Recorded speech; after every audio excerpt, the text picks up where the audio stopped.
أعوذ بالله من الشيطان الرجيم بسم الله الرحمن الرحيم اللهم صل على سيدنا محمد وعلى آل سيدنا محمد وسلم فلني تمنين والمندو حمود زيري بريسي فلبا بلا جلما جاني مسو دمسي عن مكربا مالكونو عن مالكوكا كفايا بسم الله كمشو مالكا Professeur Magasega Fada Kene Nala Sonama ni ansikli ante bitem blaka sumabile murga assalamu alaikum wa alaikum salam wa rahmatullahi ta'ala ni ansikli ga Fada Kene ka kosoba abdadam na mina be fonni kan bo folo silamba fa allahumma inni as'aluka bi ismika al-qahhar allazi kaharta bihi jami'ul khalaiqi uluwan biha wa sufli hasan wa bisatwati wa judi kibriyayik folambi fuki wali mondo o ko fe ambe kan baga befo kan ngere mamuno so be zingri pilisila ni watina ambe befo ka bela jale wali mondo o ko fe ka yira bela jale na ka be zingri pilisi cheji lapi alhamdulillah inshallah ina fo aw bela jale ma kalama tugumna fayda kana emission ya ka bal magana o de fe sila gawlo njay ni professeur yaram dia ke ñofe ale tamase présenter la blé dina commentaire kaka parce que kon no yelenu nala sonama professeur mi fi anga boroke iga daga doka yemi mamutu foni kosoba ko karafilu daga daga yire muye anabe mune munya alhamdulillah sila dabara ismul azam badola ismul nay el azam parce que aliko ala to dobe uye ala to ko boy mo tamana muriya kono kosobe o lubando ni dabara ni ko kafilu ti bitcoin no karafilu to korokoro badi de Sheikh Abdul Qadir nunga wati Sheikh Abdul Qadir nunu ka wati o ismuna zamdo ya karafilu o karafilu sigimbe nabi nyuman do to ko dudule to ko kan parce que ismuna zamdo fleni ala to ko fle abrahania be ala to la i jifu mun ko ima mo ko jifu fle ko bano bulo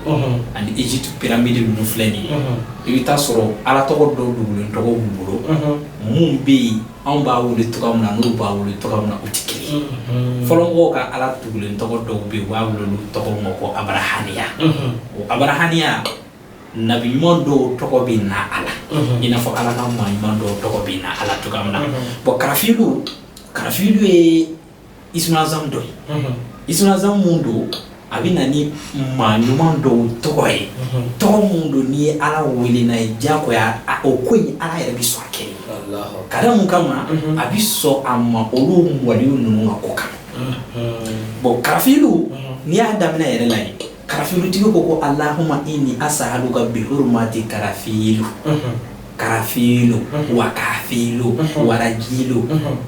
o ni halaje bi hurmati o ye la hurmati akemena fo ismuna zamna ni ko bi haki koremi bi haki ni bi hurmati apeka sunyola bi hurmati mi ama fo ala musommobila bi hurmati muhammadu rasulullah ala ne sommobila muhammadu yera la hurmaka gordo de bolo aka kira valeur ika kila valeur bi bolo to kamna gino mumula ala de gino mumini muhammadu ci ala de budo bo ala ni ko nyenye muhammadu bunya yereka Allahu akbar karafilu mu fleni karafilu ti na ya ka karafilu do dem na ko allahumma inni as'aluka bi hurmati karafilu wa kafilu wa sa'dilu wa rajilu wa hamilu wa ma'amilu wa arbata filu wa yafilu Allahu akbar ni segero bon ni ne bike kafilu wa hamilu wa ma'amilu wa arbata filu mu'min wa yafilu ye mudi wa hamilu ye mudi nuye nabi mo to di nani abrahanias akamena fosa biana kamali ba foko allahumma ya man wa habadi sayyidina adam sayyidina shisa wa sayyidina ibrahim sayyidina ismaila wa sayyidina isyaqa wa radda sayyidina yusuf ala sayyidina yaqub Allah akbar o kore mi anani gido do de kana mi mo to ta kan ala wuli na donc karafilu abi diɲɛ ko ba bɛɛ sila ni karafilu daga ne ba baara ni yiri ladon nani o yiri ladon nani cɛw o yiri ladon nani ko fo ka taa kalo ba ma ka bɔ ni tisi la ma ka dabali tisi la ma ka juguya tisi la i ti yɛrɛ foyi la k'i bi Allah bon karafilu daga yi a bɛ gilan ni yiri naani ye wa waraba yɛrɛ kelen waraba golo o de bɛ don a da kan. Allahu akbar, waraba golo, waraba kelen dogo. Fɔlɔ ni masakɛ kun sigira masakɛya la i b'a ye maaw b'u ka kotaw bɛɛ kɛ i tɛ tigɛ i ka kɔrɔtɛ la k'i ka kɔrɔtɛ manden f'i k'i ɲɛsin masakɛ. I b'a ye jamana ɲɛmaa i b'i kɔrɔtɛ ta kama i tɛ s'a la parce que mun kama fɛn fila. Masakɛ mana tile ala sɔnna ma a tɛ s'a la o ye tiɲɛ yɛrɛ n'i tile a tɛ s'i la. Filanan fɔlɔ dɔnnibaw ni masakɛ tun bɛ sigi masakɛya la o tun bɛ ni karafilu daga de don ka d'a ma. Bon o karafilu sila mɔgɔ min ye moriya kɛ ka dɛsɛ n'a ma se ka fɛn sɔrɔ moriya la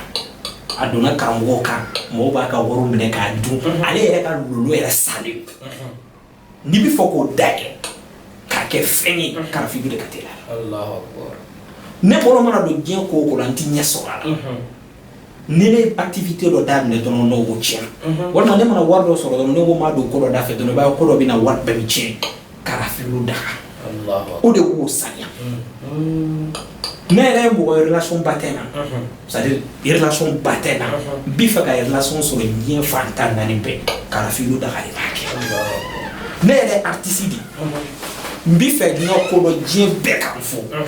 ne bɛ taabolo dɔ dɔn karafilu la o ni wadudu de ye baara. Karafilu ni wadudu o ni wadudu de bɛ baara i sɔn wadudu karafilu baara tɔgɔ dɔ bɛ ani wadudu i m'a f'i ɲɛna walahuma inna as'aluka bi hurmati karafilu wa kafilu wa sadilu wa rajilu wa hamilu wa ma'amilu wa arbata filu wa yafilu sɛgɛrɛ dɔ bi yan o ni wadudu ni fi samomi wa hamimi bɛ taa. Allahu akbar, Allahu akbar. O sɛgɛrɛ dɔ ni bɛ yen o bunnaw kɛ i kun la wa alladhina amanu ashhadu uban lillahi bi tama. O dɔni fala ama rahinahu akubannahu wa qata'na aydiyahunna wa qulna ashhadu lama azwa sharan in haza ila malakul karim. Allah. O sɛgɛrɛ dɔ n'o bɛ taa. O sɛgɛrɛ dɔ jumɛn bɛ taa? O sɛgɛrɛ dɔ ni kulubu nisa yɛrɛ dɔw dɔ bɛ taa n'o ye Allahumma ya muqallibal qulub wal absarihi wa musarrifaha sarfa Allahi kayfa yasha'u bima sha'a fasabbit muhabbati fi qulubi rijali wa nisa'i. Allahu akbar. Ni taara ni sira fɛ karafilu la o daga surtout n'i y'a labɛn k'a kɛ tulubara ye sila n'i y'a mɔ n'i bɔra kɛnɛma fo dɔ k'i jɔ. Allahu akbar. Bon o nasira o y'a sira dɔ ye c'est-à-dire bi an bɛ ka kuma mun kan o ye fɛn fila de ye a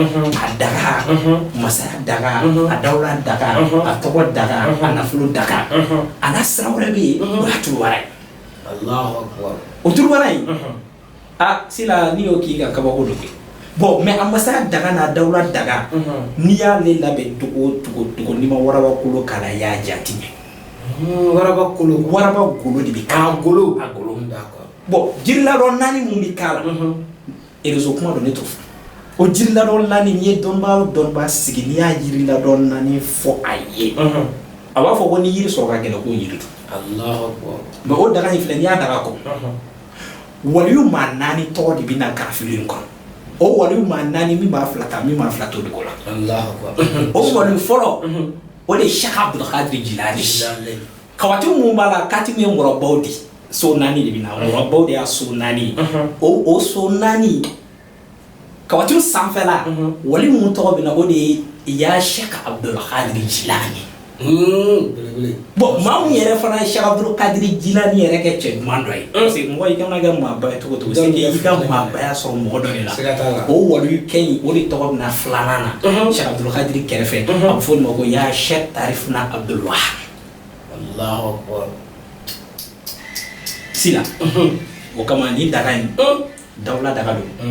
masaya daga don ne yɛrɛ wari baara kɛ a ti ɲɛ o daga n'i y'a da a tigi ma ban. Bon ne yɛrɛ o ye n baara ka n ka bolola nafolo bɛɛ tiɲɛ n jigi tigɛlen don n t'a dɔn n b'a kɛ cogo di n'i ye karafilu daga da a tigi ma baara banna. Sila n'i kɔra karafilu la i kaman kɔrɔta n'i donna waliyu ka martaba dɔ de kɔnɔ. Sila ne y'a fɔ ɲɛna ko n'Ala deli sera degré dɔ ma o bɛ se ka Ala tɔgɔ baara mɔgɔ ye k'i ka fitinɛ datugu i bɛ si ka don mori kan i b'a fɔ ko mori si tɛ se fɛn wa tiɲɛ don koyi parce que munna dabali bɛ kɛ ka hadamaden ka buruju c'est-à-dire i ka lolo yɛrɛ bɛɛ sa i ka n'a sɔrɔ zuhalu de ye k'i ka i datugu n'i ye utɔri dɔ ye k'i datugu n'i ye musitara ye o b'i datugu n'i ye kamaro ye i bɛ mɔgɔ sa n'i ye shamsi ye dɔrɔn o b'i ka ko sa o ka jugu kojugu. E m'a ye intigamu kɛbagaw minnu bɛ maa ka ko tiɲɛ pewu n'u bɛ n'i mago sa u bɛ mun kɛ surtout misala minnu ye gazali kalan ka na karamɔgɔkɛ fɛ o karamɔgɔkɛ ka mɔgɔya k'i ka miliyɔn caman sɔrɔ i ka nafolo sɔrɔ i bɛ taa sɔrɔ dɔ kɛmɛ ka taa dɔnnibaa dɔ fɛ yen o kɛmɛ ka tabati a da ta k'e tɔgɔ ta k'i ba tɔgɔ ta ka tila k'i ka dodo ɲini e ka dodo jumɛn e Shamsu di tile walima i ye Kamaru di a y'o dɔn n'a y'o dɔn ka ban a bɛna mun kɛ sisan a bɛna intikamu dalu minnu bɛ yen ala tɔgɔ minnu bɛ yen ni ala kalenkan don kuranɛ kɔnɔ n'a kɛra ka kafuru harake o de ala taara k'e fɛ o tɛ yɛlɛma a b'a dɔw baara ka ban pewu a bɛ mun ɲini n'o y'a kɛ sɛbɛnden u bɛ tiba tɛgɛ ɲini ka tiba dingɛ ɲini a ye ne b'o nasira dɔ la o ti wuli koyi n'i y'a kɛ ale ka mara kɛnɛ sara a kɛnɛ sara t'u di so n'u y'o sɛbɛnden baara ka ban ka taa don tiba dingɛ donso kulo a olu b'a dɔn fɛn don tiba dingɛ ale de bɛ dingɛ sen bala de bɛ n'a kɛ ka bɔ a kɔnɔ ka to yen o dingɛ in n'i y'a don o kɔnɔ ka sɔrɔ k'a datugu ni kaburu bɔgɔ ye e b'i si bansa ye e ti da yɛlɛ ni mun ko k'a ka nafolo nasi ka di i b'a kɛ tirisita ye ni mun ko k'a ka daga ka di i b'i ko daga la i tirisita ye e yɛrɛ ti ala wele foyi la k'a bɛ minɛ parce que e bɔra dugawu mustajabu minɛn kɔnɔ e t'a kɔnɔ i fasira bɔ a yɛrɛ t'a kɔnɔ yɛrɛ de fɛn o fɛn foyi ti d'i ma k'e b'o kɛ ko bɛ ɲɛ bon o tigilamɔgɔ n'i b'a dayɛlɛ karafilu de ka teli a la n'i ye karafilu daga dɔɔni d'a tigi ma sa n'a y'a kusa i b'a ka finɛ mɛn a ka finɛ mɛn bon ka maa kɛ dawulatigi c'est à dire diɲɛ bɛɛ ka kule n'a tɔgɔ diɲɛ don o don mɔgɔ b'a fɔ ko don o don dɔ de bɛ ka fara ka fɛn kan karafilu daga de b'a kɛ donc o kama Sila an bɛ nin dakuruya damadɔni fɔ bon ɲininkali filanan ye min ye ni daga in yɛrɛ labɛnnen don e kɔni b'a dɔn ko sa na morikɛ voyage dɔ kɛ ne voyagera ka taa waraba bolo nin ɲini a kama parce que ne da bɛ maga diɲɛ fɛn o fɛn na sigi i bɛ taa sɔrɔ professeur kɛ bɛ k'o labɛn kɛ walima professeur kɛ bɛ ka voyage ka t'o ko ɲɛɲini anw déplacera ka taa donsow fɛ yen ka taa waraba bolo ɲini a kama Sila daga kɔni an y'a don nka an bɛ sɔn ka maa damadɔ lajɛ nin na dɛ ɲɔgɔn ta ka b'a la kosɛbɛ an bɛ maa damadɔ lajɛ nin na parce que ni man ka di bɛɛ ma a kalo a ka gɛlɛn a baara ka gɛlɛn a baara minɛn fana ka gɛlɛn ni ala sɔnna inshallah Mali kɔnɔ ani Mali kɔ kan i n'a fɔ aw yɛrɛ bɔra k'a mɛn cogo min na professeur Makan Sise da karafilu daga a bannen bɛ yen ni mɔgɔ bɛ yen k'i mago b'a la i bɛ fɛ ka dɔ sɔrɔ a la i bɛ morikɛ wele a ka nɛgɛjuru sira la numéro filɛ nin ye a ka jaw ɲɛfɛ minnu bɛ Mali kɔ kan aw bɛ négatif kɛ 00223 77 18 13 94 n'i y'o kɔngɔ ni professeur Makan Sise bɛ ɲɔgɔn sɔrɔ i kɛra diɲɛ yɔrɔ o yɔrɔ e kan k'i ta sɔrɔ cogo min na daga in na morikɛ na o f'i ye i kan k'a ta ni kan min morikɛ na o fana f'i ye ni ala sɔnna ma komi réseau la kow don wagati la kow don ni taama ma ban bolo fifa ti ban morikɛ bɛ dugawu k'an ye an bɛ bi ta in kuncɛ an b'a fɔ Allahumma salli ala al-mawsufi bil karami wal judi sidi subhana rabbika rabbil izzati amma yasifun wa salatu wa salamun ala al-mursalin walhamdulillahi rabbil alamin